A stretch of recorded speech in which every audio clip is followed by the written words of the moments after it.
to all of you. This is a pleasure to be again with you, all of you. We are at International Internship University, a training session by one of my friends from Argentina, Ms. Patricia Arbona. Hello, Ms. Patricia, and welcome to IIU.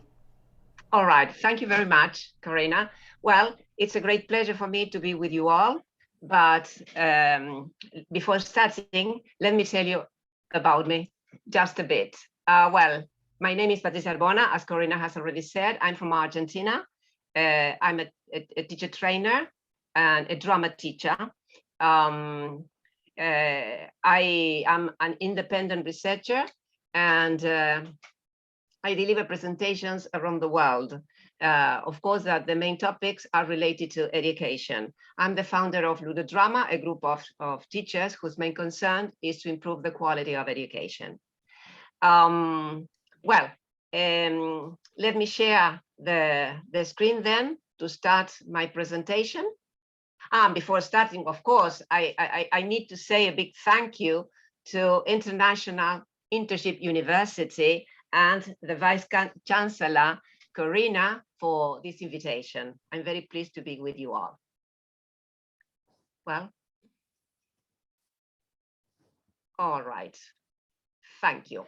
Well, the topic today is how to boost pronunciation through listening.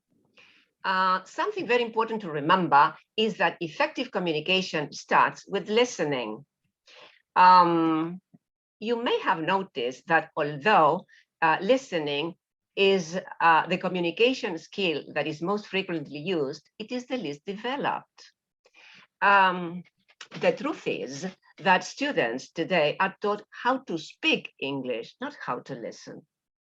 And this narrow approach, not yet, Corina, keep number one, thank you. This narrow approach affects the development of fluency and intelligibility. Listening is a foundational skill that awakens awareness of the language because it is a receptive skill. Remember that listening is the first ability we human beings learn. Babies learn the mother tongue through listening, and they devote around a year and a half listening to their parents and other members of the family. But while they are listening, they pay attention not only to the words, they also concentrate on the emotional load and the facial expressions and body language that accompany their parents and other members of the family's words. Gradually, through time, they are able to distinguish between, come on, finish your food, I have to go back to work, and come on, my darling, finish your food, it's your favorite dish. So you see how important the emotional load is. So when they are ready after that time, they start speaking, not before. That's why learning a language also requires listening. It is present when we are acquiring our mother tongue, but it disappears, it's not taken into account when we learn a foreign or a second language. And today we know that it is a very important skill because speaking comes after listening. Okay, it is important to highlight the fact that the sounds of a language, its intonation, its sentence and word stress depend on listening. They are effectively learned through listening.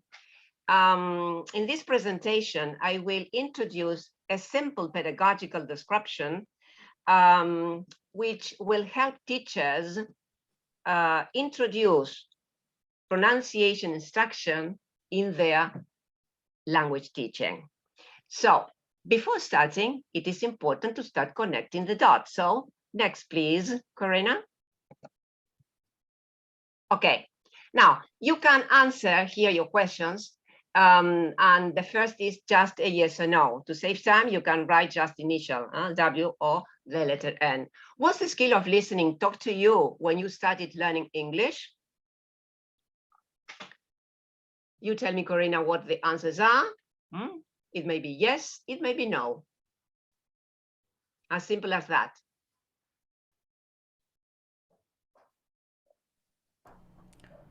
Can you repeat the question for the audience? Yes. Was the skill of listening taught to you when you started learning English? Listening was present in your classes? Yes or no? In your case, Corina, what can you tell me? Was it present? In my case, it was, yes. All right. Well, okay, that's it. Well, in general, listening is present, but it's not taught. That's the difference, because we use listening because we are listening all the time. We are not speaking all the time. But the problem is that although we are listening, we are using this skill, we are not taught the strategies that are required to understand what is being said. That's why today listening is very important, because English is used as an international language. So the students should be prepared to understand different varieties of English. And for that, they need first exposure, and then they need the strategies that are required to understand people whose mother tongue is not English. At the moment, we are still preparing in general, because there are teachers who are already working on with the new trends in teaching English. But we are still teaching students to speak to native speakers, how to understand native speakers. And today, students should be prepared in order to understand users of English around the world, and of course, whose mother tongue is not English. This is the type of English they need to learn today because of the international character of the language. Okay, question number 2. Which of the 4 macro abilities, speaking, listening, reading, or writing, is used as the learning tool in most English classrooms? You can write the initial letter of each word, the one you consider that is the most frequently used.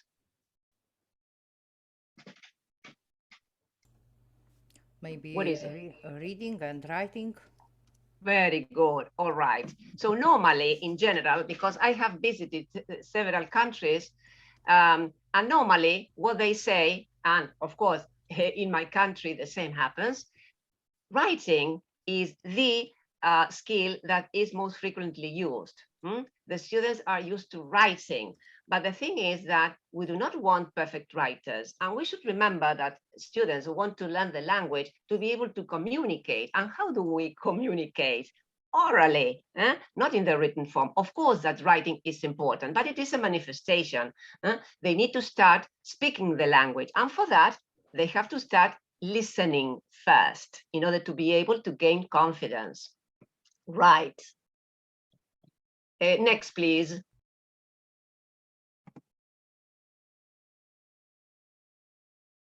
The last questions. Do you want your students to speak with an English accent or to understand and be understood? What is your purpose now that you are having your own students? What do you do in your classrooms?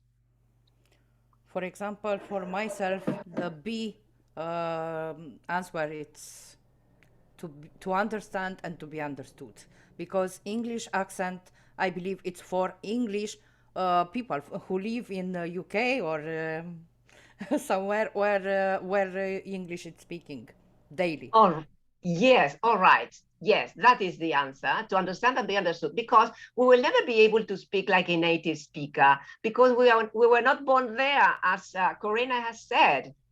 Sometimes we are offered courses which tell us that we will be able to speak like native speakers. This is a complete lie, because accent is part of our identity, and it cannot be eradicated. What we can do is to improve pronunciation, but not accent. Accent is ours. That's why today, this international character of English, we have different accents, different types of English, right? Okay, the next one, please. Okay, for this reason, we need to redirect our teaching aims and introduced a new model in pronunciation teaching.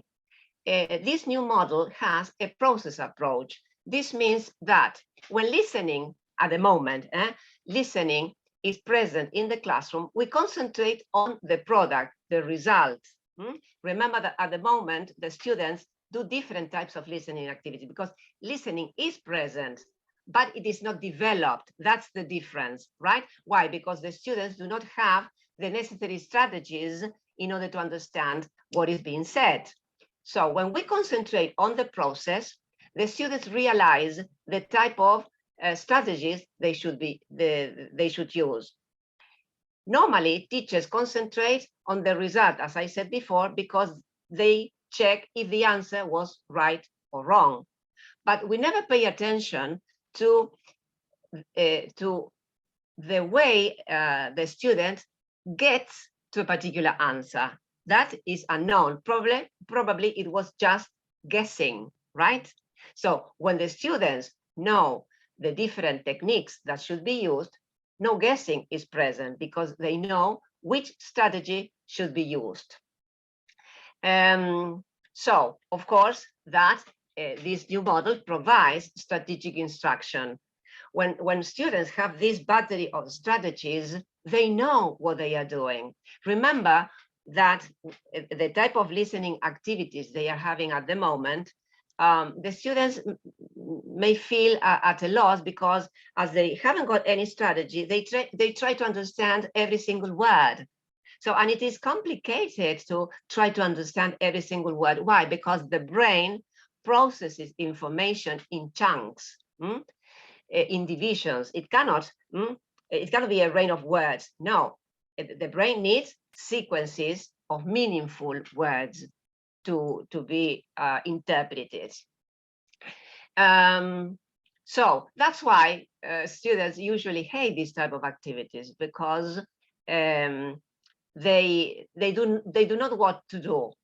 When they are given this set of strategies, they start thinking about. That's why I said before, they know what they are doing and they know which strategy should be used according to the conversation they are part. For example, when we are having a conversation, depending on the tone of the conversation, my answer will be different, right? This should be taken into consideration that. And this part is also ignored. That is to say, what is not said is not taught. So this is an important part that we will discuss today because, well, I teach listening pronunciation and I can see the results. I teach listening and the results are really great. Why? Because the students start understanding how listening works. And it provides, this new model provides metacognitive awareness. Metacognitive awareness improves comprehension because the students, as I said before, become more confident because they can decide what to do according to what is said. Sometimes when we are having a conversation, we need certain specific ways of interpreting the information. There is a big difference between someone is telling me a story and when someone is giving me instructions. So it is important to know which action should be taken in order to understand what is being said. Well, of course, that there are certain barriers that should be overcome. First of all, we are still having a type of teaching that I would say it is in a fantasy land. Why? Because there are cases in which students are supposed to follow a particular model. You might have noticed that there are practically no books which propose English from its global perspective. I think that there are one or two publishers who which have introduced this new way of teaching the language. Well, so the problem is that when students are told to follow a particular accent, they are restricted to listen to that. And today they need exposure, and they should to be able to understand everyday language. What is happening around the world when we are using English? This is what our students need today. Another barrier is that listening is a passive experience. Today we know that it is not at all. It is as active as speaking. It is a multisensory experience. Why? Because when we are speaking, we are using our bodies, we are using our ears, and we are using our eyes. And we also consider our perception skills. Our perception skills are involved in listening. And this is never told to our students because everything would change completely with this type of information. We should remember that 55% of what we say is expressed through our body, using facial expressions and different body movements. 38% is provided by the tone of voice. Remember that when we speak, we use our emotions. I express my feelings. For example, I cannot say, yes, I'm happy today. Oh my God, you are happy with that face? No, I think that you are lying. So normally body language or facial expression should accompany the meaning of what we are saying. Otherwise, it is impossible to believe that you are happy with that face. And pay attention to this, only 7% is restricted to words. So when we are listening, we need to pay attention to what is said and to what is not said. The unsaid, that is to say, the tone of voice and body language, both of them are usually much more important than the words themselves. We cannot speak without the company of body language or without the company of emotions.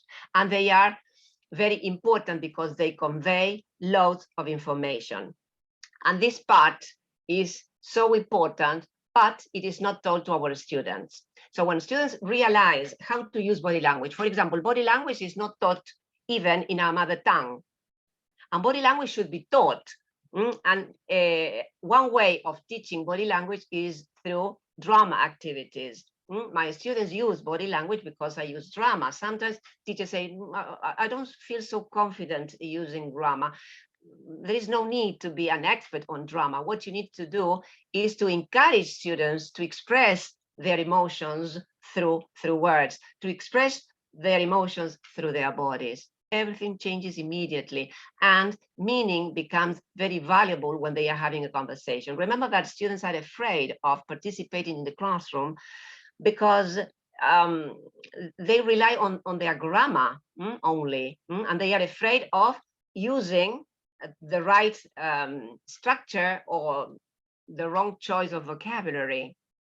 When they have this type of information, they gain confidence.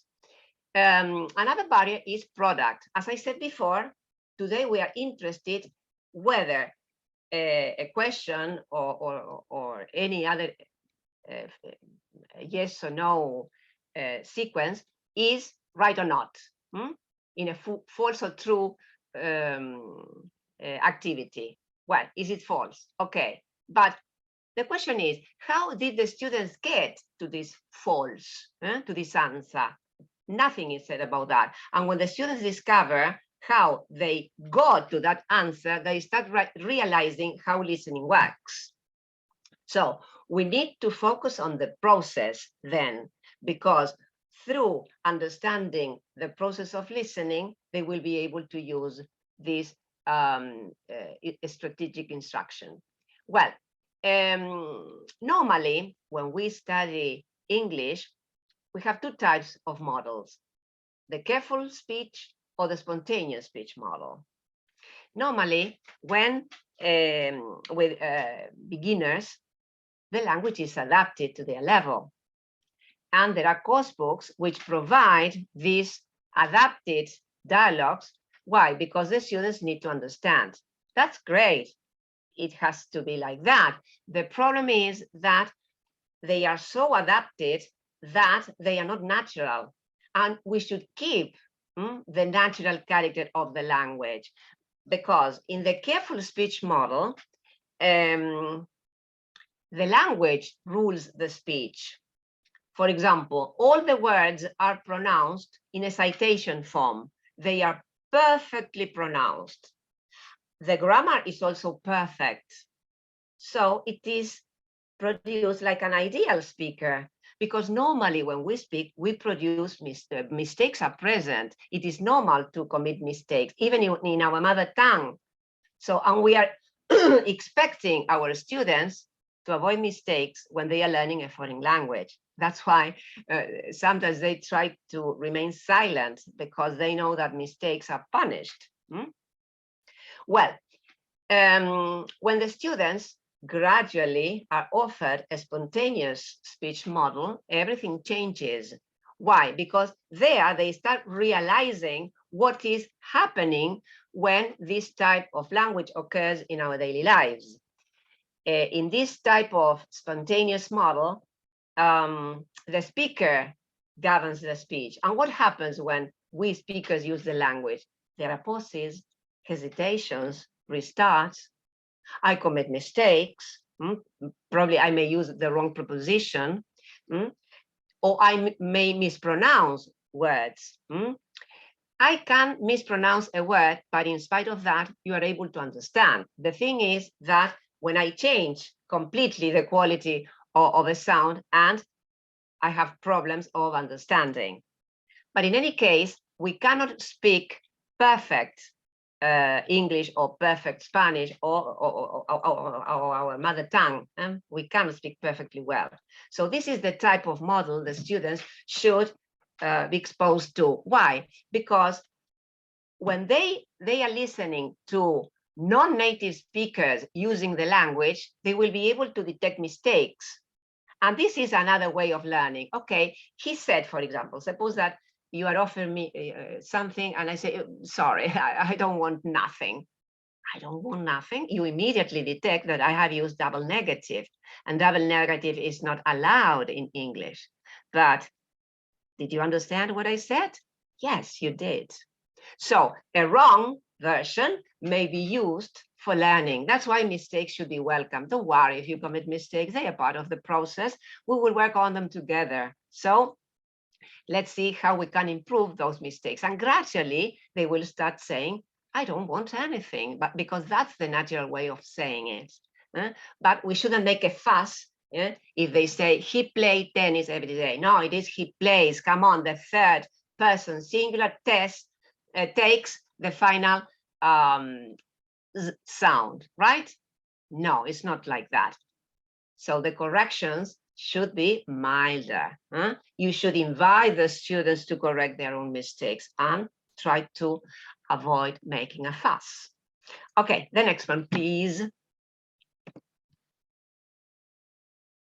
What does communication include? Well, communication is a two-way process. In order to communicate, I need two persons. Well, communication includes both speaking and listening. And speaking and listening are part of pronunciation, because when I learn a new language, I need to speak. I need to learn speaking and listening, and they are part of pronunciation. Why? Because when we are using the language, when we are producing the language, we are also receiving information through our ears. This means that speaking and listening form a binomial. They work together and they cannot be separated. But as I said before, normally the emphasis is on speaking and we forget about listening. Remember that the language is learned through listening. That's why students need lots of exposure. Well, what happens in our daily communication? 45% is devoted to listening. 30% is devoted to speaking, and the rest to reading and writing. Remember that we are listening and hearing all the time, but we do not speak all the time. We speak only when there is a need to say something, right? Well, so according to studies, although we are listening and hearing all the time, we are not good listeners. The studies say that we are poor listeners, because what happens when we are listening to someone? Active listening is not present because we are thinking about the answer. We are not trying to understand what the other person is saying. Okay, and we can overlap what he's saying, and this shouldn't be done, all right? So if studies say this, it is because it is happening. So what do we do in the classroom? Help the students develop active listening. Active listening means that we are listening with our minds and with our whole bodies. This is active listening. The next one, please.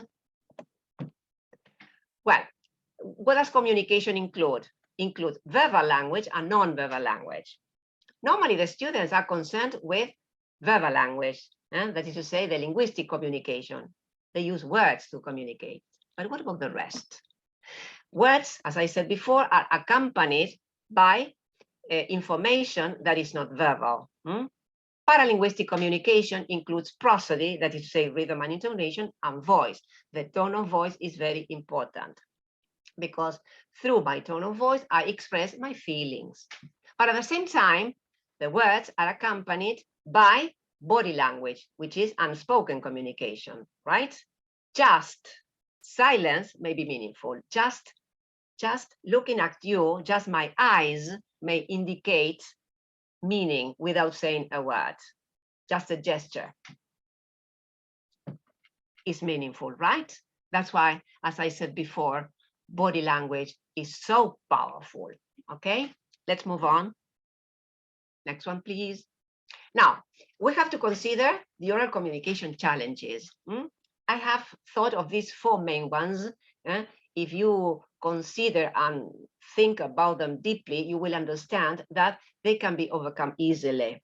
First of all, the place of pronunciation in language teaching. You know that pronunciation hasn't got its place in teaching. It is left to the process of osmosis together with the rest.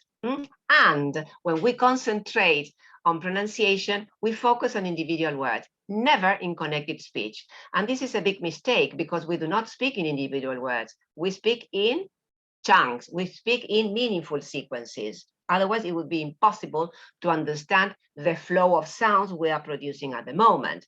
And if you are listening to me, you perceive that I do not speak in a monotone. I'm highlighting my words because I want you to concentrate on what is important, right? And we are teachers, and this is what we need to do in the classroom in order to be followed by our students. If we speak in a monotone, it will be difficult for our students to understand what we are saying, all right? Well, so pronunciation should be integrated. It should be part of the other skills. It cannot be taken in isolation. And something very important is that when we are correcting pronunciation, we interrupt the flow of speech, and it is a mistake to correct mistakes in this way. It is a play on words, but it is true. For example, if I say, well, yesterday I wanted to buy some sweets, but I don't have any money. And you immediately say, no, not don't, it's didn't, come on, the past tense. So repeat after me. I didn't have, or I didn't find money, okay? Right, good. Have you understood? Great, go on. Oh, my flow of thought was interrupted. I cannot go on, right? So what we can do is to work with mistakes with the whole class, because mistakes are shared. And it is correct to commit mistakes. Don't worry about them. The thing is that as mistakes are common, so students have the same type of mistakes, when they work with mistakes together, they propose different ways of getting the right versions. And it is very interesting because some students are very creative and they may propose techniques we haven't thought of before. Well, another challenge is accuracy and fluency. Both of them are important, but how should we prioritize them in the classroom? So the question is, do we want our students to be perfect speakers, perfect writers, to have correct English, or do we want them to be fluent, to be able to communicate effectively? Well, today we are having a different type of English. It has become global, so the emphasis is on fluency. I need to be fluent to be understood, because I may use perfect grammar, but I'm not fluent enough to express my ideas and thoughts. So remember that today we do not need perfect speakers. We need effective communicators. That's the difference. And in this new trend, the emphasis is on this, right? Well, another challenge is the affective factor. You know that learning a foreign language may be difficult. As I said before, students may feel uncomfortable because they are afraid of committing mistakes. It's a language that is completely different from theirs. So that's why they do not want to participate. And we do not want passive students. We need active students. We need students that participate eagerly in the classroom, because in this way they will be able to use what they have learned. So what do we need in this case? It is crucial to create a pleasant atmosphere which invites the students to participate and to learn the language effectively. This means that I need to create rapport, this sort of understanding that the teacher creates between teachers and students. So the students should feel that the teacher is supportive, is approachable, and they know that with this type of teacher, they will be able to learn the language despite the difficulties they may have. Okay, another challenge that should be taken, not yet, please, is the interaction effects. Speaking hasn't got its place in each lesson, you know. The students do not have the opportunity to interact with their peers in order to use the language they know. This is a problem we are having at the moment. Why? Because sometimes teachers consider, they may say, yes, in my classroom communication takes place. But let me tell you that when you consider communication, when students repeat the summary of a lesson by heart, or when they are usually answering questions made by the teacher, these are not examples of communication. Communication takes place when the students get together and they negotiate meanings. They see how successful they can be when they are interacting with their peers, because there they can assess if they are able to keep a conversation going. But what do they need in order to interact with their peers? They need certain devices that are not taught either, and they are conversation devices. Because normally when we are having a conversation, probably what you are telling me is not clear enough. So I may ask for repetition, for further information, for paraphrasing, depending on the way I am interpreting the information. I may need these devices, and these elements are not taken into account, which are crucial to develop interactional competence. Remember that students, to become effective communicators, need to develop communicative competence, that is the ability to understand and be understood. And this is an individual ability, because this competence includes linguistic, social linguistic, pragmatic, and discourse competence. And students should also develop interactional competence, which is a collective ability, because the students show how they can understand and keep a conversation going when they negotiate and co-construct what they are saying. Remember that this is what happens when we are having a conversation. We keep it going because we are using these conversation devices. Otherwise, they say, could you explain that to me? I haven't understood. And you go on speaking, you ignore what I have just said. Well, misunderstanding will become greater. So students need to know these strategies too. Okay, the next one, please. Well, it is important to consider the oral performance and the oral reception factors. We have said that in general, writing is the activity that is present in the classroom because the main focus is on grammar and accuracy.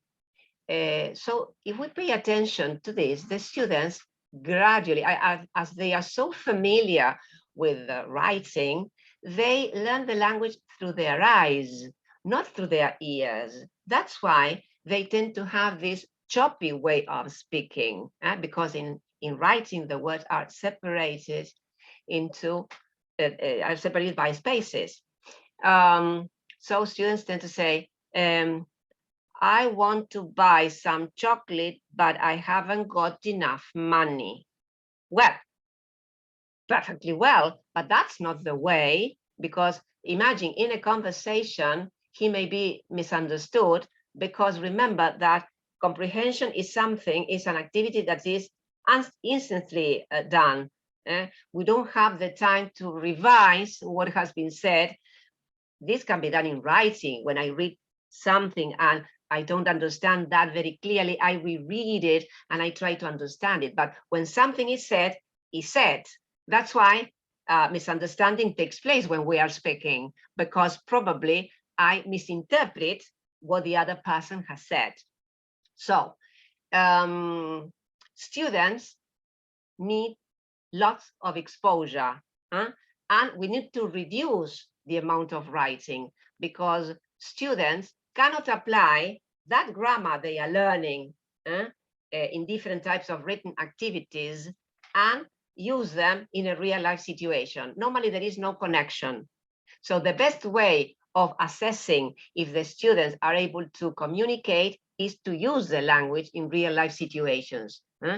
Help them to be part of interactions in the classroom. You can provide the context of situation, but let them talk, let them create, let them co-construct the dialogue. And you will see how able they can be when they are involved in a conversation. Well, then another factor is simplifications. You know that when we are speaking, there are different types of reductions. For example, phonetic, morphological, syntactic, and pragmatic. And they naturally occur in any language, even in our mother tongue. If I say, mom, phone, you immediately imagine that there is a phone call for your mom, right? I say mom, phone, right? You interpret that immediately. Well, the same happens in English. So there is no need to give too much information, theoretical information. That's why exposure is so valuable, because they learn the language just by listening, and they grasp the different structures and vocabulary, of course, with the help of the teacher. The teacher is there to facilitate all that listening they are receiving. They know, for example, about pragmatic simplifications. When I say, Karina, can you help me? And you say, busy. Well, the answer is no, really. So you see, so when you make them create what they are saying, when they are involved in a conversation, this appears naturally. And this is something that is not encouraged in the classroom when listening is present, because the concentration is just on words, on the meaning of words, and the rest is forgotten. Okay, when students start listening to the language, listening to it actively, they realize that there are certain modifications when a word is said in isolation and when it is used in connected speech. For example, there are different phonetic processes that are used. And of course, again, no theoretical information. They need to listen. They need exposure to that. I say, for example, one desk in one, the final sound, the alveolar nasal, is an alveolar nasal. But if I say 1 pound, there is a modification there. There is assimilation. And it is natural to produce this type of modification.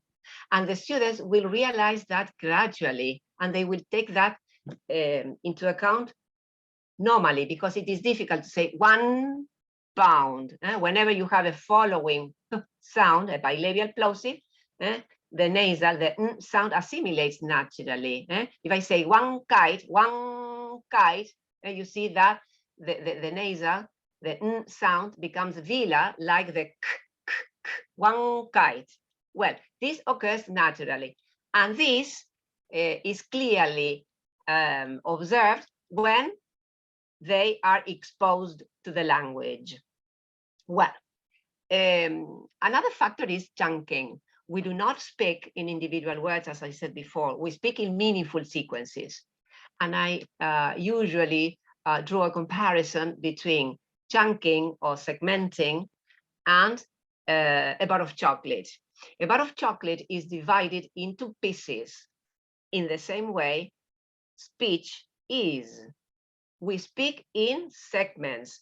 Probably other terms that may be familiar to you are breath groups, tone units, thought groups.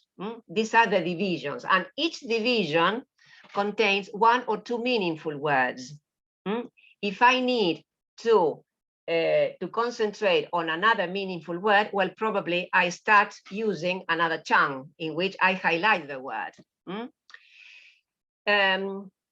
One important piece of information students need to know from the very beginning when they start learning the language is that there are 2 types of words in English: content words, lexical words, and structure words. So the meaningful words are those which carry meaning, nouns, verbs, adjectives, etc.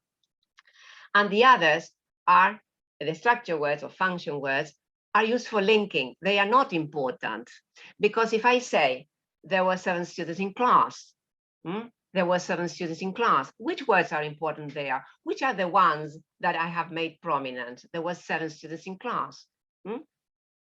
7 and class. I didn't say there were 7 students in class. This is completely unnatural, because when I'm speaking, I want you to concentrate on the meaningful words of my message. The rest is forgotten because they are just used for linking the ideas. So compare.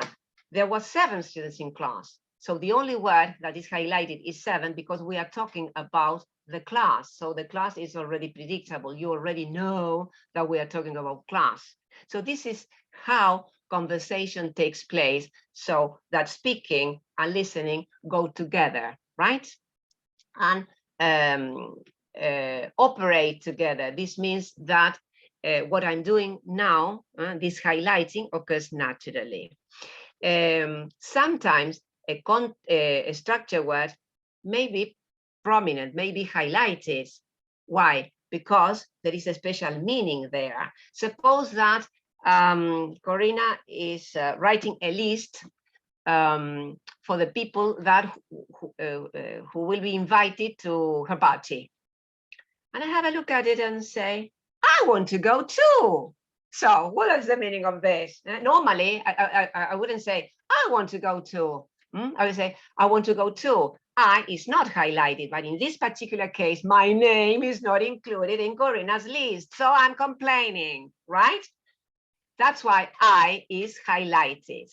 Whenever you realize that the unsaid is important, you start speaking in this meaningful way. And this is what you need to tell your students, to encourage your students to speak like that. That's why drama is a great help in this case. And something that should be taken into account is rhythm and intonation. Rhythm and intonation means how something is said, not what is said, how. The emotional load is very important. The tone of voice, normally we use intonation that is associated with emotional attitudes. But normally, rhythm and intonation are not taught because they are considered untouchable. And I always say that untouchable does not mean unlearnable, because if you present a simple way, just the information that is required to understand how they work, the students will learn that very clearly. And mind you, I have used this with my students, and what do they normally say? Why this information is not taught before? Because I normally prepare students who are who want to take an international examination, and they get this information when they are just preparing for it. Why not before? Well, we may start giving this information with beginners, and they will understand this perfectly well. Well, the next one, please. Why rhythm and intonation are important? They are meaning processor of spoken English. And I always compare them with a roller coaster, because when we are speaking, we tend to highlight what we are saying to save time. So those words which are up in my speech are saying, mind you, I'm important, pay attention to me, and the rest is forgotten. It works like that, right? And when you tell little children about this, they have fun and they try to imitate you, and they are playing with the English they are learning, and they are getting used to pronouncing, to speaking the language correctly.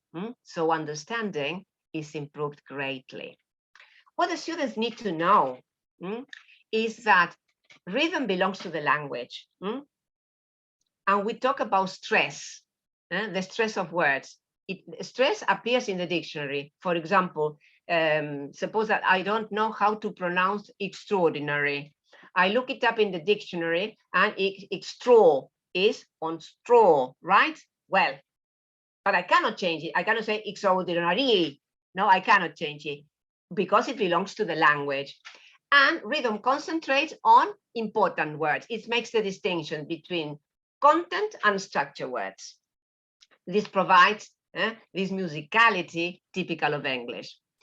Intonation is concerned with the accent, and it is related to the speaker. It belongs to the speaker. I decide which words should be meaningful. I do not decide which words are important or not. This is a decision that corresponds to the language.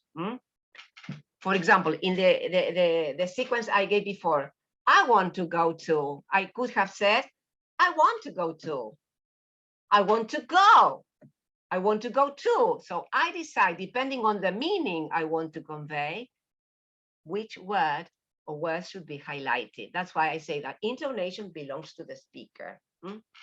Okay, both of them are important because they are information organizers. For this reason, they are key components for effective communication, and they cannot be ignored. At teacher training colleges, of course, that this information is given, but normally there is a lot of theoretical information, and students have little time to apply how rhythm and intonation are used in real-life situations. That's why teachers graduate and they prefer not to teach these two important components.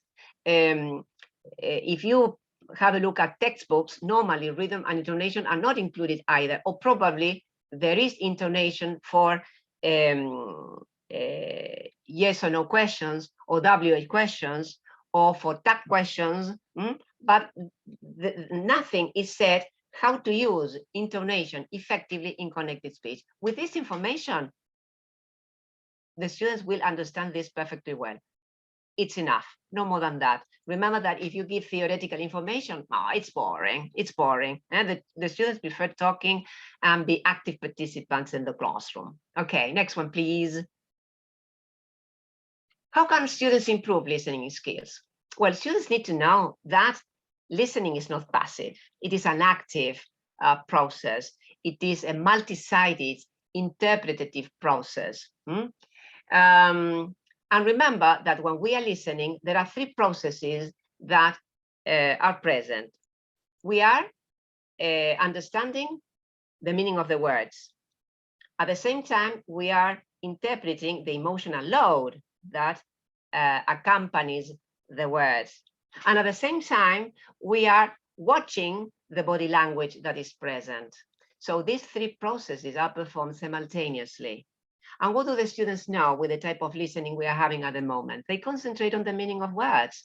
So they do not have the opportunity to pay attention to what is not said in order to grasp more information that is useful. When they discover that what is not said is important, they start taking that into consideration and their understanding improves greatly. Well, for that, they need oral input. Listening is oral input that is required for language acquisition in the case of a mother tongue and language learning in the case of a foreign language. For that, the students need exposure. Krashen says that it is not healthy to give students too much grammar. The best way of getting how the language works is through listening and reading. This is what he says. So try to avoid too much grammar and concentrate on what the students can do with the language they already know, because this will give them confidence, because the problem they are having at the moment is not the multiplicity of sounds or grammatical structures or discourse markers they have to use. The problem is how to apply all that information when they are speaking. So normally in the classroom, there is no connection between the abilities, and all of them should be integrated together. And of course, listening as a crucial part of speaking should also work in this work. Through listening, the students develop intelligibility, that is to say, understanding the pronunciation of words present in a message. Comprehensibility, that is that they understand what is said. And interpretability, the purpose of what is being said. For example, if I say, come on, come here. So you may be surprised because the answer will be completely different from, come on, come here. Oh yes, what do you need? But in the first, come on, come here, you say, what's happening to you? I'm always ready for you. You shouldn't shout like that. You see that the answer changes. So the students should be prepared for the different types of answers that should be given according to the onset, according to the body language and according to the emotional load present in the message. Well, so listening is a holistic experience. The students need to know that when we are listening, we are using our bodies, we are using our eyes, not only our ears. So the idea of listening changes completely, because now they have more tools to understand what is being said. Isn't it great? Let's move on. Next one, please. Well, what are the strategies? Well, probably you are familiar with this because normally these two processing are present, bottom-up and top-down processing. The thing is that they are present, but the students know nothing about the function of this, because if they know what they are for, they will be able to apply them in different situations. They will assess, according to the conversation they are having, they will decide if a bottom-up or a top-down listening is required. You see? Well, the bottom-up processing is a micro process. It is concerned with bits of language. That's why it is language-based. One of the first activities that should be given when students are beginners is the distinction between content and structured words to convey meaning, right? This is from the very beginning. It seems simple information, but it's crucial because they start concentrating on what is important and the rest is forgotten. Then recognizing essential and superficial features in connected speech. Remember that the language should be presented in connected speech, not in individual words, because there they see what they need to do in order to become effective communicators, because the language is used in connected speech. What is essential? Well, essential is the phonemic distinctions. They need to know about sounds, the pronunciation of vowels and consonants to avoid misunderstanding. And they need to know about highlighting and sentence stress. Why? Because they need to know that we speak in chunks. And what is superficial? Content, structure words, weak forms, phonetic processes. Because if I say, if in a sequence I don't produce, for example, did you listen to me? I can say, did you listen to me? But normally we say, did you listen to me? We use a phonetic process there. But there is no need to tell your students, well, I want you to use this phonetic process that is called coalescence. Did you? It sounds better, okay? So try to use it. No, they are free to use, did you listen to me or did you listen?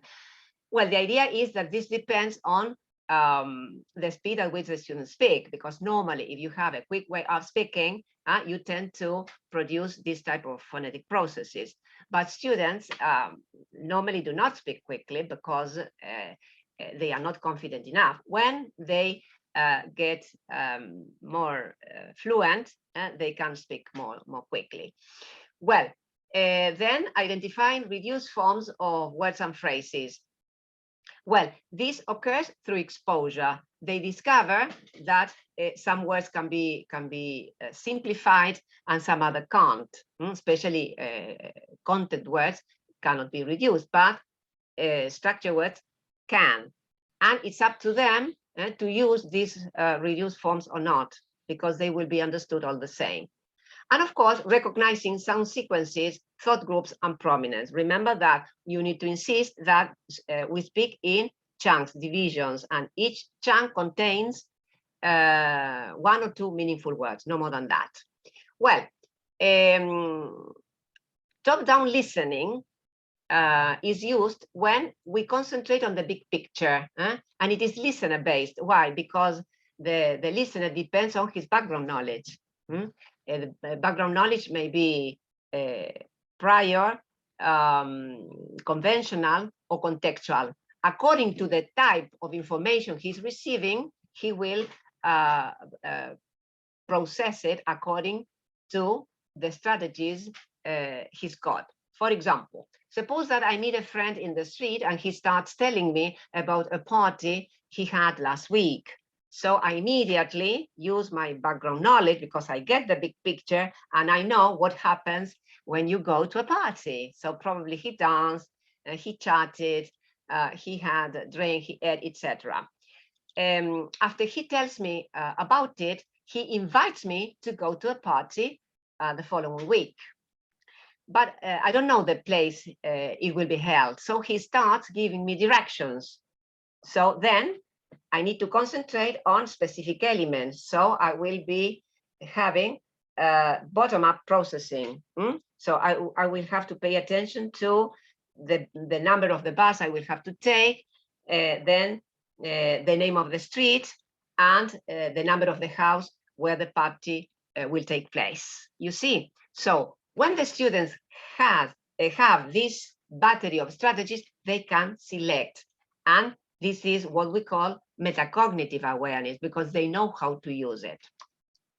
Well, normally students do these 2 types of activities. But for example, when for higher levels in top-down listening, they connect ideas or they make inferences without the reasons. When they start knowing the reasons and the process about this, they discover how these different strategies work, and they can start selecting them by themselves. Isn't it great? Well, what is important in top-down processing is to include the interpretation of non-verbal cues. Now that they know with this new type of teaching, listening, they know that the unsaid is as important as what is said. So they need training on interpreting nonverbal cues. Okay, let's move on. Well, listening practice. And here I have brought my toolbox. This is my toolbox. This is what I use in my classes. And I want to open it to you and to show what it contains. Well, it contains lots of activities and tips and strategies that should be used in order to include listening to boost your pronunciation. Well, all my activities are based on drama. Why? Because drama is the tool which helps students boost their communication skills, because most of the activities are interactions. So this means that they practice their listening and their speaking together. There are also tips which will help you to convert your classroom into a lavatory. I always say that the classroom should be a lavatory where the students experiment with language. There is a lot of trial and error. And mistakes are expected. They are part of the process. As I said before, let them commit mistakes. No problem, because afterwards they will be treated in class all together and they will find solutions. Remember that mistakes are didactic because they learn, they are constructive because they help students to construct their own knowledge, and they are creative. Why? Because creativity is also present here. As I said before, they have creative ways of repairing these mistakes. Well, what do? First of all, I concentrate on connected speech, not on individual words, because we speak in chunks. We use the language in connected speech. Well, once the language is in connected speech, students need to know that we speak in chunks and that each chunk contains content and structure words. And these words contain emotional load and body language, so that the meaning behind the words are also taken into account. In order to convey meaning, I have to highlight what I want to concentrate in order to be understood.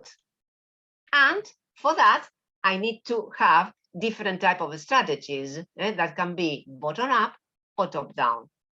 When the students discover this toolbox and they know that they will be using drama, when they become, at the beginning, some students, they say, oh, no, I don't like drama because I'm not a good actor.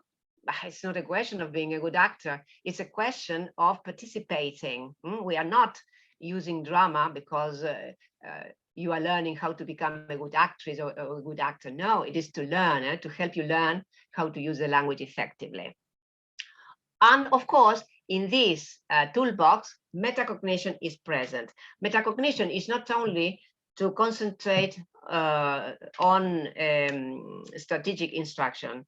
Metacognition is an important component of every class, but it is not as usual as it should be, because through metacognition, the students become observers of their own practices, and they can identify what is working and what is not working in their own process of learning, and they get together. Remember that learning is a social act. They need to reflect on their own learning. In the same way, we need to reflect on our own teaching. We need to get together and we can talk about what is working and what is not working, because when we share our teaching practices with our colleagues, we at the same time are growing together, and we can improve our own practices through the constructive feedback our colleagues can give us to us. Okay, let's move on.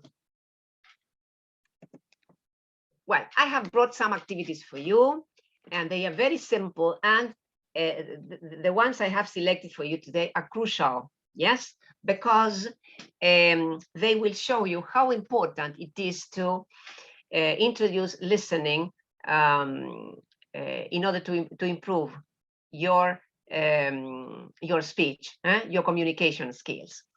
In this first activity, listen out loud, according to the level of your students, you select a dialogue.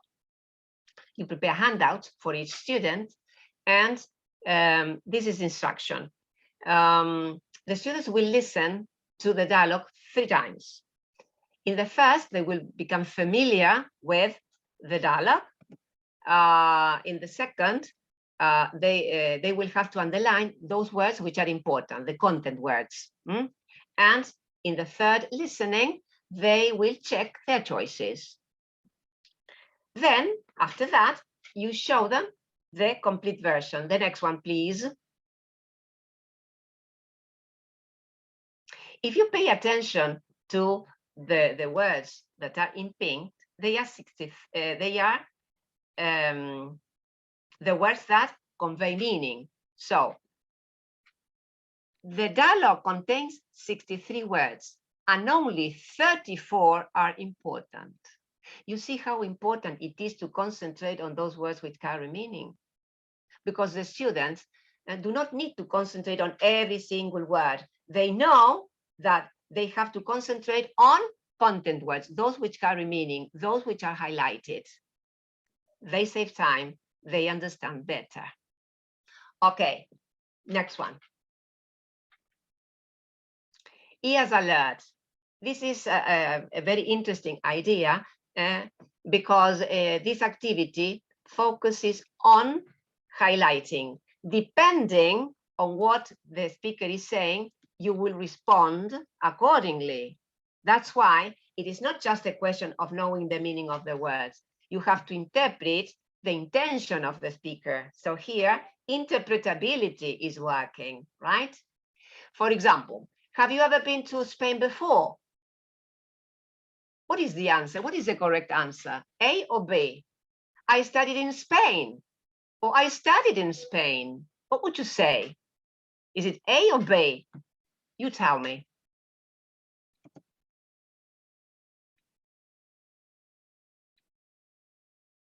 I give you a clue. In the question, Spain is already predictable. It is part of the message. So, what would you choose, A or B? B. B. I studied in Spain, right? So it's not a question of concentrating on the country. What you have to concentrate is on the activity. Yes, I was there because I studied there. If I want to expand the meaning of what has been said. The second, that mobile looks familiar. It's your phone. It's your phone. What would you choose? B. It's your phone. That's it. You cannot recognize your own phone. My goodness. You see? Okay. Can you go to the supermarket? I went yesterday. I went yesterday. Can you go to the supermarket now? I would say, right? What would you choose, A or B? A. I went B. yesterday. Can you go to the supermarket now? What did you choose, A or B? I went yesterday. So I'm asking you to go now. And when did you go? Yesterday, right? So you have already gone.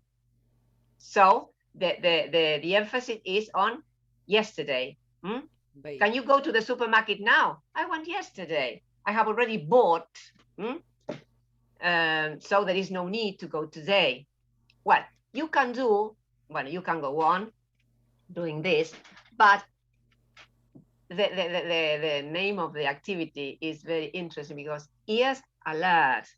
You are telling your students to be alert and pay attention to the meaning that is expressed in order to decide which of the two is the correct highlighted word. Well, next one, please.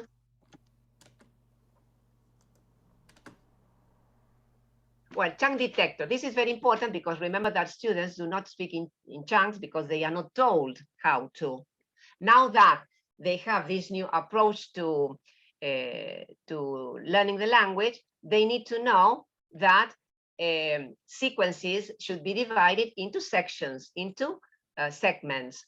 So you can prepare a set of sentences and you will provide the divisions, the limits of the chunks, of the segments. First, you will tell your students to underline or highlight those words which are important, the content words. So here you have leaving, take up, post, Glasgow, and August. These are the important words. So then you will tell them to read the sequence taking into consideration the chunks and those words which are highlighted. So she's leaving to take up a post in Glasgow in August, like that. So naturally now, she's leaving to take up a post in Glasgow in August. You see, it's not flat, it has movement. So what I say becomes alive. So this is the idea. Suppose that Corinna comes and says, Patricia, tell me about your birthday party. I know that it was great. Yes, it was great. There were a lot of people. Well, everybody danced. Oh my God, what's happening to you? Nothing is said with enthusiasm. Didn't you enjoy it? So when you enjoy something or when you are sad, you are expressing that through your words, but also with the emotional load you are adding to what you are saying, plus your facial expressions and body language. So this is the way students should speak. They need to express, because to express what they feel when they are speaking, because in the future they will become professionals. And speaking is one of the most important tools together with listening. We need to be good speakers and good listeners. If we are not good listeners, this means that we won't be able to be good speakers. So first, be a good listener, and then you will be able to be a good speaker.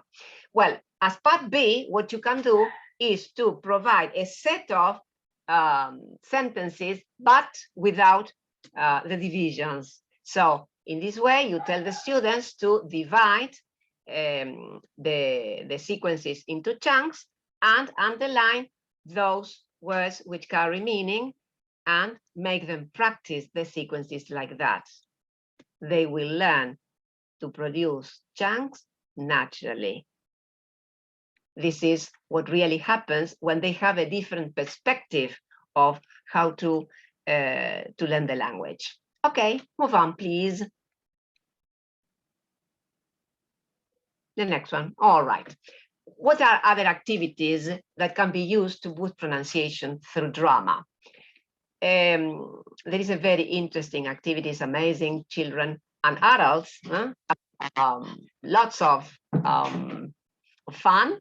And for example, you can divide with adolescents or with adults. You can divide the group, the students into two groups. One group performs a short scene without words, only body language. And after they finish, the other group have to describe what they understood through body language, through the body language they used. As a follow-up activity, they can perform what they have seen, but now using words. For children, you can use the same activity, but in this case, the teacher may choose a story that is familiar to their children. So this is the instruction. I'm going to read this story to you, and when I highlight a word, you will represent that word using your bodies, okay? Have you understood? Right. Ready, steady, go. Once upon a time, there was a tiger, and children do something like this. The tiger was very sad. Suddenly, a bird appeared. And then you go on telling the story. And they get engaged immediately. They love this type of activities. And they are revising vocabulary, and at the same time, they are having a great time. They are learning, they are revising through games, through activities which are full of fun. They are not written activities. I think that we should forget about this type of activities. Students do not like worksheets because they are not creative, or because they are mechanical. Lots of questions we do and does, or filling up blanks with prepositions, they are boring. These type of activities in which movement, action are involved are great for them. Well, another activity is action songs. Well, the typical Simon Says, this is the TPR activity, total physical response. The students respond physically to linguistic stimuli. Well, adults also love this. I have tried this with adults. At the beginning, they are shy because they think that they are grown-ups, but when they become familiar with drama, they have lots of fun and they are ready to participate in these type of activities. And then interactions. Interactions are very important, as I said before, because the students have the opportunity to practice the language permanently, orally, because they are improving their listening and their speaking skills. The next one, please. Well, concluding thoughts. Listening actively is a body, heart, and mind workout. Listening is a superpower, which provides students with super skills that help them improve their communication skills.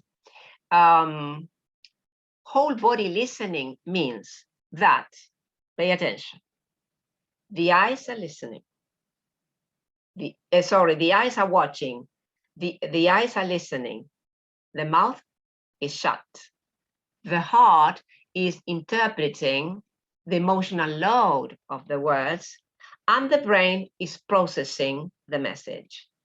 So this is what we do when we are listening actively. That's why I advise you to start teaching pronunciation in a different way and include listening. Listening is a foundation skill which forms the basis for all the other abilities. And remember that when you are using, you are including listening in your teaching, students have lots of fun. Because you include this type of activities, we forget about writing, because writing has nothing to do with listening. So they enjoy teaching and they enjoy learning, and you enjoy teaching. So the classroom is a laboratory, but there is a lot of happiness, there is a lot of enthusiasm, and we enjoy being there with our students. It's amazing, really. Well, thank you very much for this presentation. Now I'm really all ears to listen to your questions.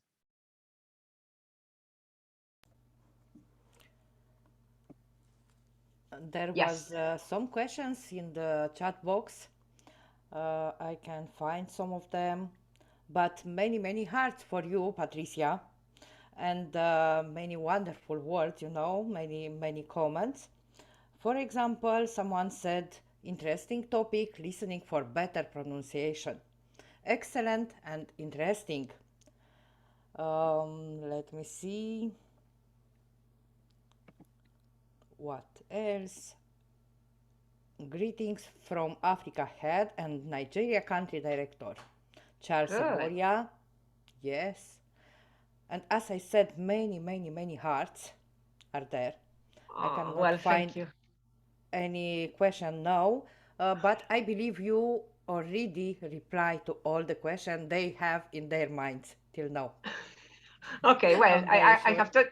Okay, thank you very much. No, I have tried to be as concise as possible, but to give all the information that is required. And here you can find some links. I think that English is very important, because there you can find the word that it is difficult for you to pronounce in context, by different speakers, by different accents. So English is great. And then you have different sites in which the listening activities are graded according to the levels of the students. So it's great, because you can go on improving your listening skills as you change the type of activities till you get to natural speech, the one that may happen in the street or at the airport. Remember that with children, the listenings should be adapted, but they should be natural. The idea is that they need to be natural. I like playing in the street because I can see many people there. No, you cannot accept that. When they realize that there is this musicality, they will see, oh yes, you are right, how awful it was at the beginning. Because I also encourage my students, especially students at college, to record what they say and then compare after a time, after they get new strategies. Okay, record that information again and compare both versions, so they realize that they are completely different. So recording for higher levels is a good activity because they can realize the change through time. One student, I believe from Lebanon, asked, is there something named passive listening? Passive listening. Well, I'm so active that I've never thought of passive listening. Well, I don't know if it exists really, but I need that. You have to be all ears when you are listening. Passive listening. No, we have said that it is a multisensory experience. If it is passive listening, this means that you're not really. The type of listening we are having with the traditional model is passive because we concentrate just on words, on the meaning of words. So the listening is incomplete. In order to be able to understand what is being said, we need to pay attention to what is not said. The unsaid is as important as what is said. So a part of listening is missing, and we need to insist on that, because when students realize that they can grasp information from what is not said, what do you mean by that is not said? They realize that there is something very important that they are missing. That's why it's so important. Yes, thank you very much, my friend. It was really a big pleasure to have you today with us. You may go through our live session in Facebook and you may see a lot of hearts for you, a lot of wonderful comments for you. So many people enjoyed your session today. Thank you once again, and we're waiting for you next time in IIU. Thank you. Okay. Well, thank you very much for the invitation. It has been a pleasure for me to be with you all. When I hope we will meet again soon. Thank you very For much. sure. Thank you. Bye bye. Bye-bye. Thank you, ma'am. Thank you. Bye-bye.